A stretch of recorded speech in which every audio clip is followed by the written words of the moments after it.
आंसू जलते हैं। समझाया, पति महाराज को पत्नी ने, और पति महाराज ने कहा आप क्यों रोती हो? आपस में बैठे बातें कर रहे थे। दरवाजे पर क्या देखा, एक महात्मा भिक्षा करने चले आ रहे थे। परीक्षित महाराज, संत की कृपा जिस पर हो जाए उसका कौन बाल बांका कर सकता है। दरवाजे पर संत ने आवाज लगाई, भिक्षाम देई।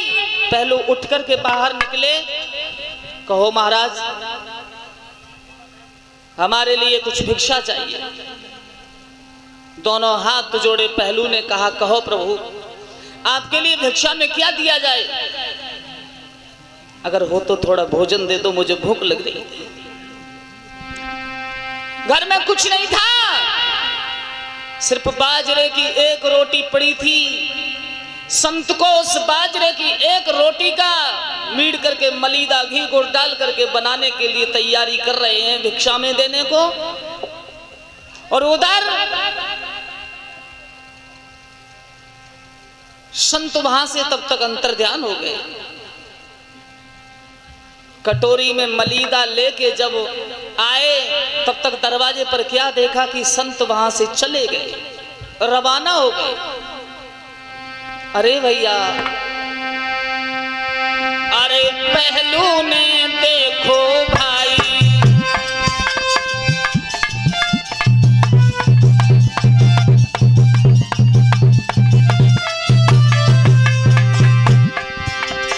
अरे पहलू ने देखो भाई, संत वहां से रम गए जाई, और भजबे की लाग लगाई, नाही छोड़ी गदा पिछाई।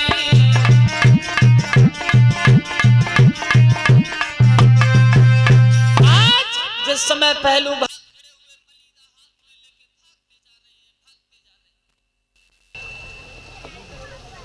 20 मील दूर जाकर के संत ने पीछे को नजर घुमाई तो क्या देखा कि कटोरा में मलीदा लेकर के बाबा पहलू भागते चले जा रहे। संत ने कहा, धन्य है आप जैसा इतना बड़ा प्रिय भक्त 20 मील दूर तक मेरी भिक्षा को लेकर के पीछे भागना। मलीदा हाथ में लिया और संत भोजन करने लगे। लेकिन बाबा पहलू के चरणों में गिर गए। पहलू संत भगवान के, अरे भैया, अरे दो चरण पकड़ रे कहिल की सी भरी आई।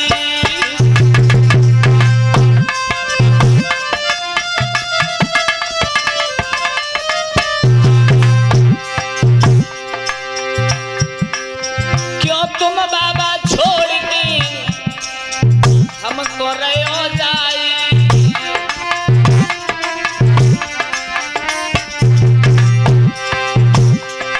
महाराज संत ने लयो मलीदा हाथ, बड़े प्रेम से भोजन करते मंद मंद सिखात। भैया लयो कटोरा हाथ, संत ने भोजन की तो है। भैया लयो मलीदा हाथ, संत ने भोजन की तो है।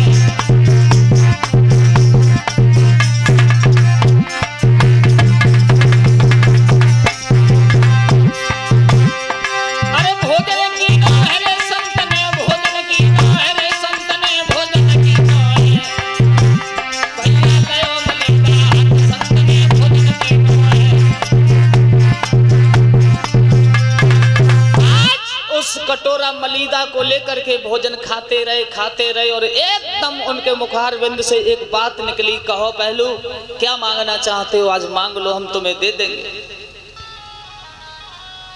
कहा, महाराज ना हमें धन चाहिए, ना दौलत चाहिए, ना वैभव चाहिए। अगर देना ही चाहते हो तो हमारे घर में एक छोटा सा बालक दे दीजिए जो मेरे आंगन की शोभा को बढ़ाएगा। संत कहने लगे, पहलू तुम्हारी किस्मत में संतान नहीं है। पैर पकड़ लिए पहलू ने, अगर किस्मत में संतान नहीं तो आपने क्यों कहा कि मांगो तो मांग लीजिए, मैं अवश्य देके जाऊंगा। आंखों में आंसू भर के पहलू रो रहे हैं, लेकिन उस समय संत को दया आ गई। और किसी ने कहा है कि दया बिन संत कसाई, जिस संत और जिस पुरुष को दया नहीं वो एक कसाई के समान होता है। भगवत प्रेमियों, जिस समय संत को दया आई, उन महात्मा के पास एक धनुष था और एक भागवत की पुस्तक थी और बांसुरी थी। ये तीनों सामग्री बाबा पहलू के हाथ में दी और कहा कि जाओ इन तीनों चीजों की तुम निष्काम पूजा करना और मैं तुम्हारे वंश वृद्धि के लिए स्वयं आकर के तुम्हारे घर में जन्म लूंगा और तीसरी पीढ़ी में पुनः जन्म लेकर के संसार का उद्धार अवश्य करूंगा। धनुष और पुस्तक बंसी मेरे तुम ले जाइयो।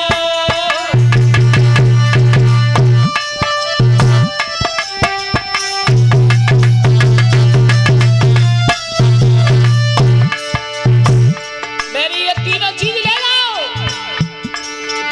इनको ले जाके पहलू पे तुम पूजा करियो।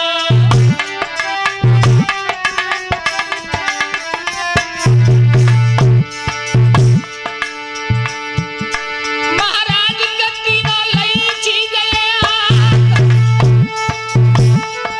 और तेरा शीश संत के वासे आगे पकड़ जाता।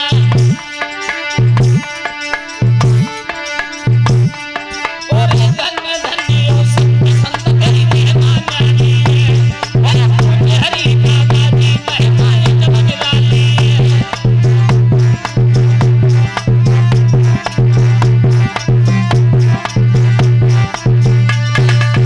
आज उसी समय धनुष और पुस्तक बंसी लेके पहलू जब वापस अपने गांव की ओर चले, ये प्रमाण नहीं मिला परीक्षित महाराज कि संत ने अपने शरीर को कहां त्यागा।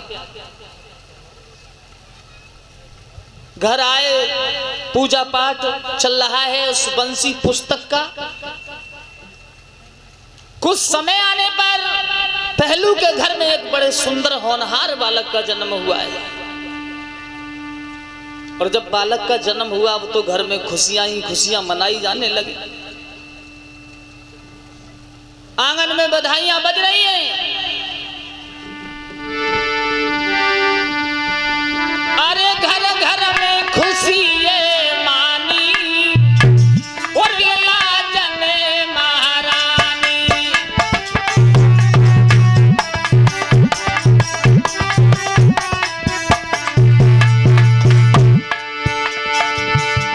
पहलू ने खुशी अपने मानी और लाजने महारानी।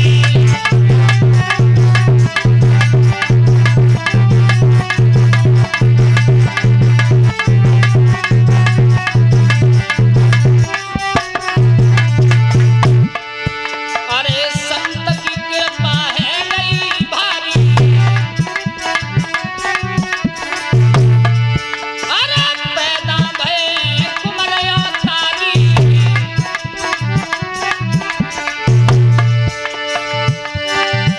रामपाल बने या ज्ञानी और खुशी घर घर में नानी। अरे खुशी घर घर में जानी और लाजने महारानी।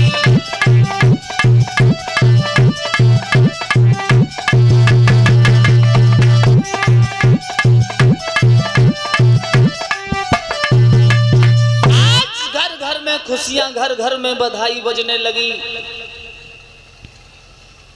धीरे धीरे पुत्र बड़ा हुआ है, पैरों में घुंघरू बांधे है, माँ बड़े प्यार से लालन पालन उस पुत्र का कर रही है।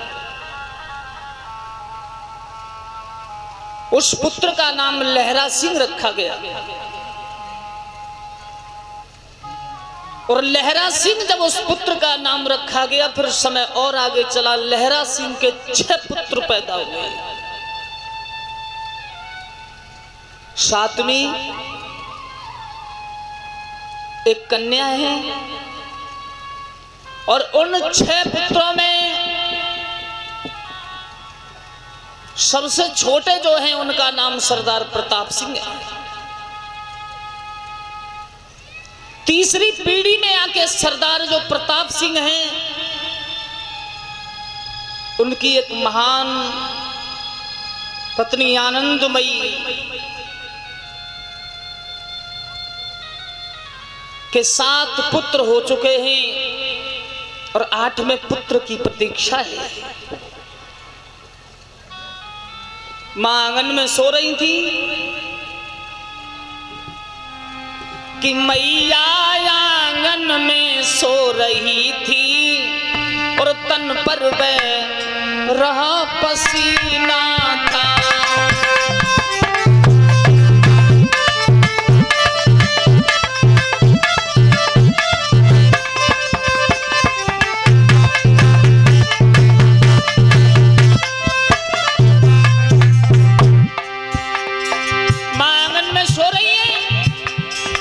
लेकिन वो साधारण स्त्री नहीं थी। उस बंसी धनुष पुस्तक की पूजा करना सदियों से चली आ रही। तीसरी पीढ़ी में वही संत स्वयं हरि बाबा के रूप में आने को तैयार हुए।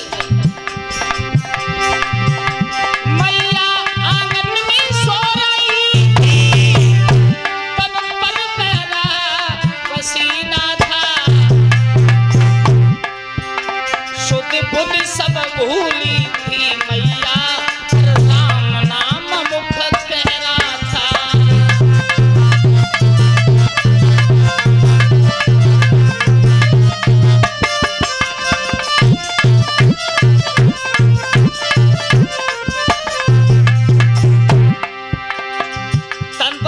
छोटी पसीना की बूंदें बह रही है। मां सो रही है।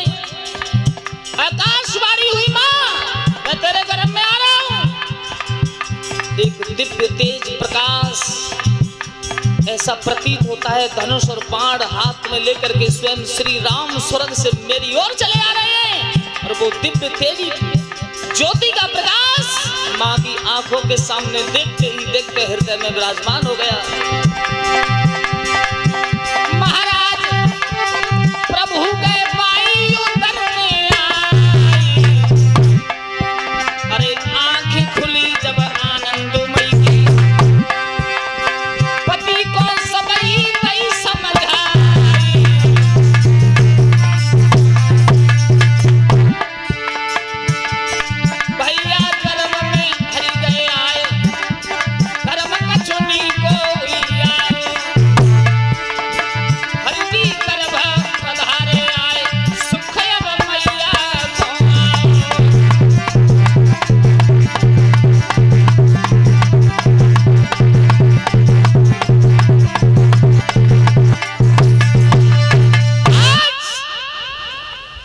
समय आने पर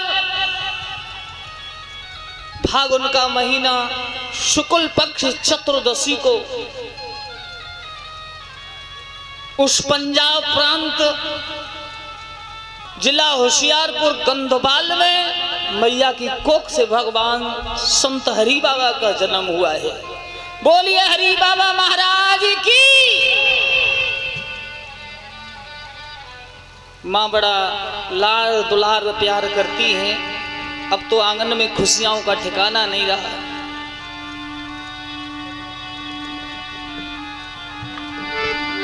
एक सुंदर बेटा मैया ने अंगना में भैया जायो,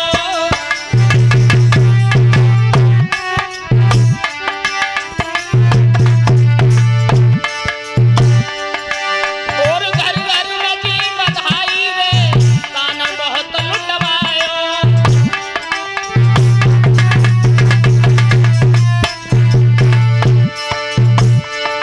महाराज खुशी मई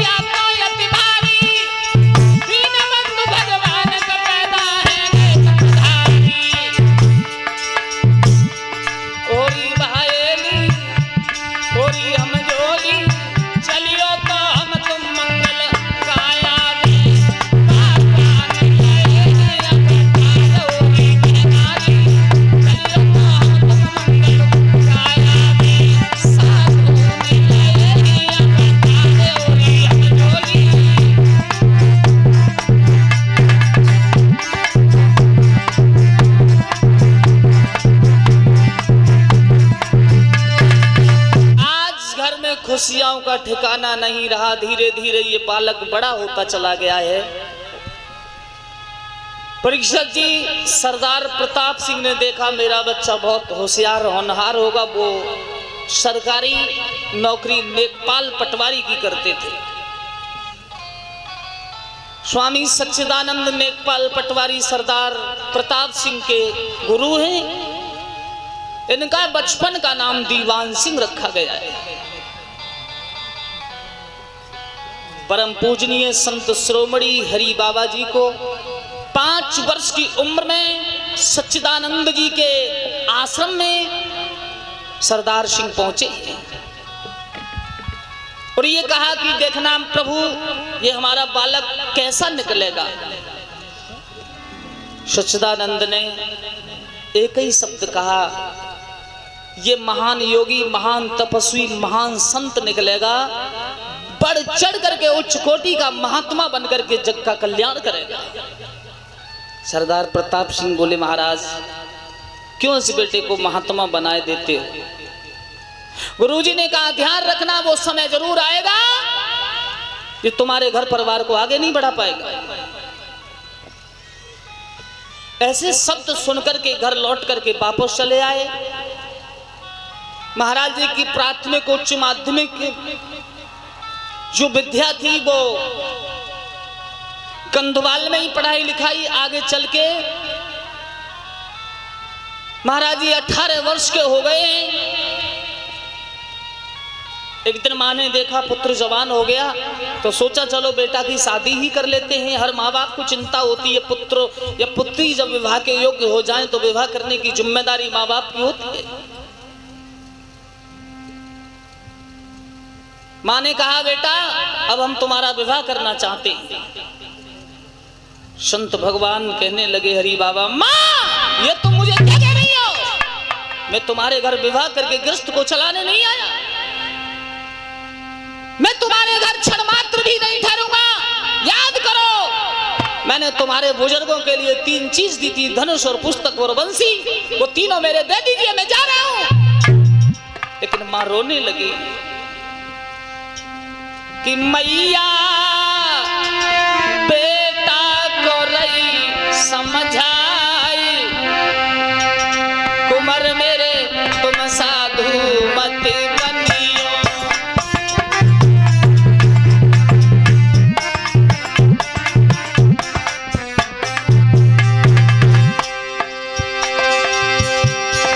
माँ बार बार कहती है, बेटा महात्मा मत बनो, हमारी बात मानो, तुम विवाह कर लीजिए। मैया लाला को रही समझाए, उम्र मेरे अपनी शादी करियो।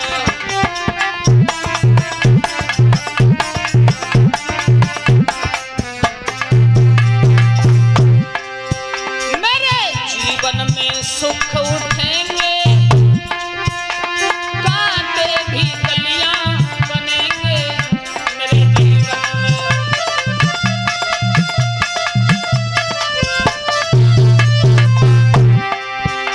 मेरे जीवन में सुख ये होंगे, कांटे भी कलियां बनेंगे। ललाना ये जीवन होए बर्बादी, उम्र मेरे अपनी शादी करियो।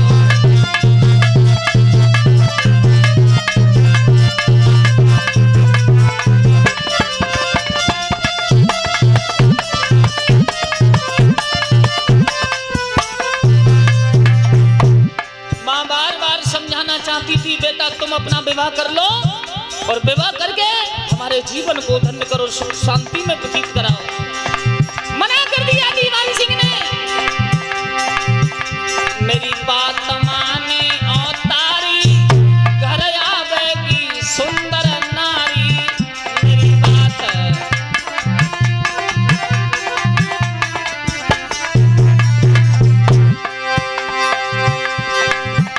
जाए जीवन को उद्धार, उम्र मेरे अपनी शादी करियो।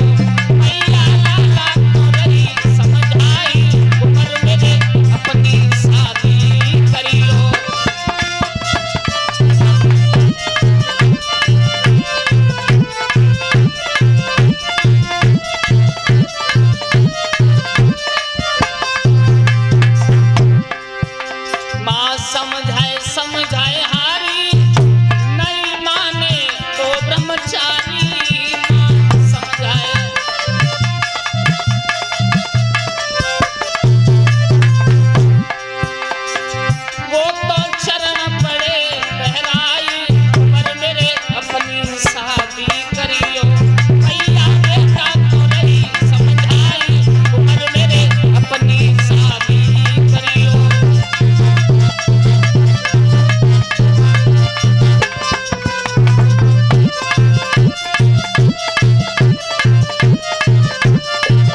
कान से सुनी, एकदम मूर्छित होकर जमीन पर गिर गए।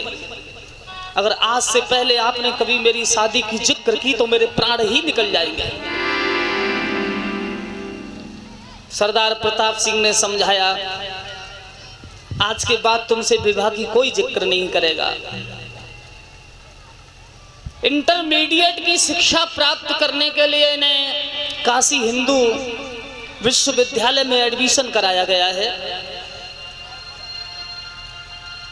उसके बाद इनका लाहौर डॉक्टरी में नंबर आया।